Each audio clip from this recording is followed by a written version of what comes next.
1, 2, 3, FCA! Good. Okay, so carrying on with starting off with our self-defense techniques. I'm in a situation that I don't want to be in, right? This is a typical barroom situation. It's also your buddy going, oh, you know jiu-jitsu, get out of this. It's the schoolyard headlock. You know, I could be in clinch with this guy and he reaches down and he grabs me. This is a bad place to be. If he gets under my neck, this turns into a choke real quick. This is not a fun place to be. If he's got real bad intentions, he holds me there and he starts punching me with his hand. This is a horrible place to be. I don't want to stay here, okay? I'm a martial artist, I've got a lot of years of training. I feel I should be able to cope with situations, but this isn't something we train regularly.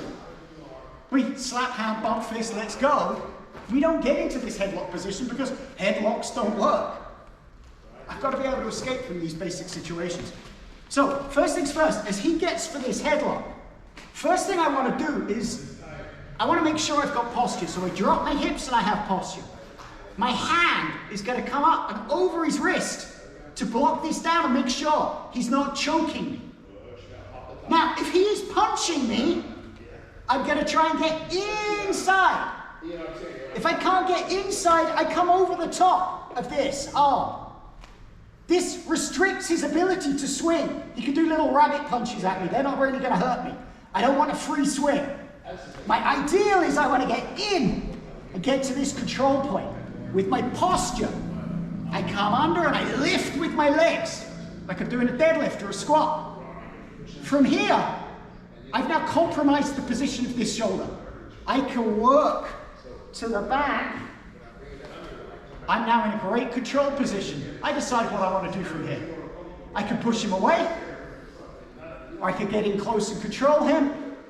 I can put a foot into the back of his leg and drop him to the ground. I can walk him out of the bar or out of my house if he's causing trouble in a very controlled way. I'm able to look around and see what's going on. I'm able to talk right into his ear and make clear to him he just lost this fight. Okay? So that's my first technique. It's important that I am lifting this up to go behind.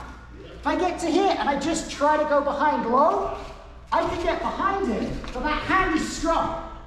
He'll have that hand free. He can rotate, turn on me. I have him controlled. Now we're free flowing again. My second option, if he's headlocking, and I've got this grip, but I can't break the grip. If I can't break the grip, I can't get behind him. If I can't get behind him, I need to take this to the ground. So I've got a couple of options, but one that I really like at this point is to really use the valley drop. So I'm going to go T to his legs. I make the T point here. I'm going to drop, rotate, step over. If he still has this grip on me at this point, I can reach past his head, cross face, and lift up. You see how compromised this arm is? I can snap his arm there, or I can go into a control position. So that was our little bit of self-defense. There's a dozen different ways you'll be shown that you can get out of that headlock. Lots of different effective ways. I don't think there's any point showing a dozen different ways. I want people to perfect 1 or 2 ways instead of kind of knowing a dozen different ways. Then you've got something to go to. Moving on to our ground techniques, we were looking at submissions from the guard. So, starting off, we did a cross choke on Tuesday from the mount. I love cross chokes. We're going to start with this guy postured down. Either he's holding in this position because he's stalling for time, or I've broken him down to this position. This is good for me. It's hard for him to escape or to do anything bad to me from down here. This is a good position for me. I am going to put a grip inside his gi. So he's here, I open his gi up, I take a grip right here at the label. He's postured down on me. I'm gonna put my hand on his head, and I am gonna tuck him around. I've now got 1/2 of my cross choke. I'm tight under his neck. I'm not gripping my hand in a death grip, but I have got a rigid wrist into his neck. I put my foot on his hip and I rotate him. I reach up and I can drag my elbow down, helping him develop cauliflower ears so the girls love him in the bars. Find the grip on the gi, and I'm going to bring him back in front of me as I bring my elbows down to my body, and then I'm going to expand my chest, like I'm stretching out, expanding my chest, bringing my shoulders back and down as I pull that grip across to finish that choke. So that's my option. Same situation. I'm down here. I tuck his head under, and at this point, he does what any smart jiu-jitsu guy should do, and postures up. He's postured up. He wants to be postured to escape. That's good for him. Kind of. I'm going to come up and underneath. So the last one I went over the top. This one I'm going to come up and underneath. I'm going to go looking with my fingers. I go looking. I can loosen this out a little bit with this hand. My hands are touching. My knuckles are touching here. At this point, I'm going to pull with my legs as I rotate my wrists towards me, pull him in, and expand my chest. The motion is, I've got my grips here. As I pull, I come in and towards my chest, making a little eagle. Come from here, you see all the gap that's in my wrists? When I come here and I twist and I come in, that gap going away, that's the space his neck's in.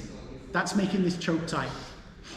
The final technique we looked at tonight is, if this guy knows how to defend, the second I get my hand inside here, yeah, this hand's going to come up and inside. Now, if I go to choke him, it's very hard. That hand's going to block it, it's going to make it very difficult. But he's now compromised himself to having this arm here. I can reach and use my hands to free this piece of gi material here, the skirt of his gi. I'm going to pass that over, and I hold him down with my wrist, swap my hands, lock my elbow down. I now have very tight control on his posture. He is controlled down to my body. From here, I can put my foot on his hip and turn him, and again, work on that cauliflower ear for the girls. I'm looking to get just the tape of the gi in my hand. Not a big old bunch, just the tape of my gi, but I'm right close to his face. Really close to his face here. From here, I'm going to put my foot on his hip again and turn him back the other way. Look for the gi over the top, turn my wrists in, and again, elbows come down and my back expands to finish that choke. That's the techniques that we covered today. There's a whole series that come off of that loot choke. We're going to work on those in future weeks, but right now we're focusing on our Blue Belt curriculum. So from the Blue Belt curriculum tonight, self-defense technique, defense and escape from a headlock. On the ground, 2 different variations on the basic cross choke and the advanced cross choke with the gi looped over. All of those are on our Blue Belt curriculum. It's real simple to remember how my hands go.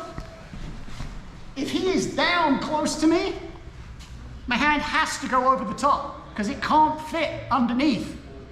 If he is postured up, my hand goes up underneath with the palm up because I can't go over the top with the palm down. I just can't get to the right position.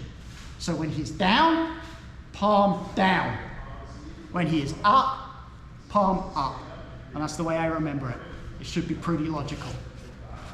Okay, that was our techniques for tonight. Thanks for helping me out. Os. Good training. Cool. Thank you.